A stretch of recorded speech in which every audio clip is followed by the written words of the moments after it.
Игра в кальмара деген кинону кимдер гана көрбөдү, Ошол Игра в кальмара өзүнүн кальмар деген токенин таратып атат. Йобит биржасында ким биткоин кармаган болсо, ага сөзсүз түрдө Игра в кальмара токени түшөт. Бул токен 14 күн бою күнүнө түшүп турат. Шарттарын аткарышыбыз керек. Мисалы бүгүн 6-күнү түшүп атат уже мына бизге.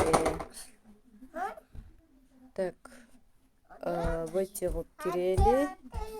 Чыгып кетти.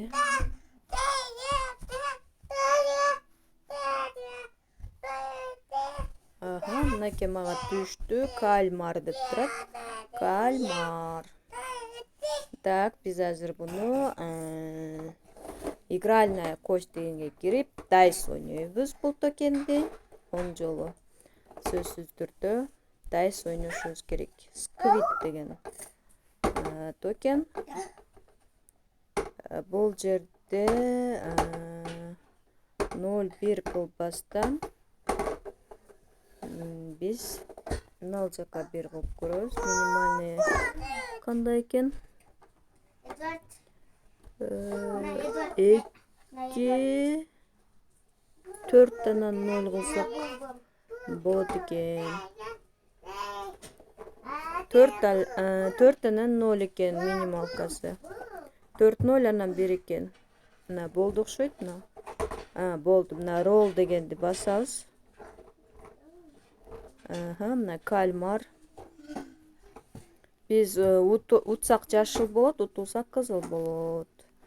Так, 4 жолу, 5 жолу, 6 жолу, 7 жолу, 8, 9. Канча жолу жасаганымды санабай эле жасап койдум. Ошондуктан азыр биз история деген жерден канча жолу дайс жасаганыбызды көрсөк болот. 9 жолу жасасак дагы бизге болбой калат.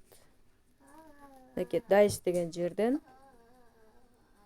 көрө алабыз азыркы жасаган канча жолу жасагандыгыбызды көрө алабыз. Бүгүнкү числодо мына 30 1 2 айчурт десе 1 2 3 4 5 6 7 8 9 10 11 жолу жаса бериппиз. Демек биздики туура эле болду. Эми инвест бокска киребиз дагы. Азыр бул жерге кальмараны 7%ке коебуз. Мына жерде 100 кальмар дегенди өчүрөбүз дагы. Биздин балансыбызда канча кальмар бар? 0 0 21 34 36. 0 0 21 34 36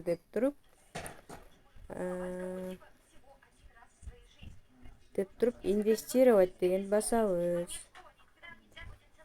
Мынакей балансыбыздан алынды. Эми мои вложения дегенди басканыбызда мои вложениядан көрүнөт.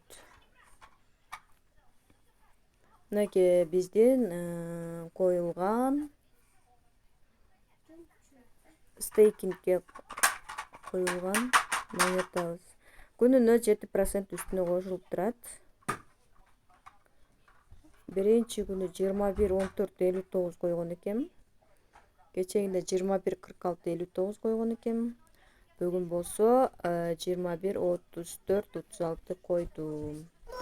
Бир аз шарттарын аткарбай койгондуктан мен 6 күндүн 3 күнүндөгү гана токенди алдым.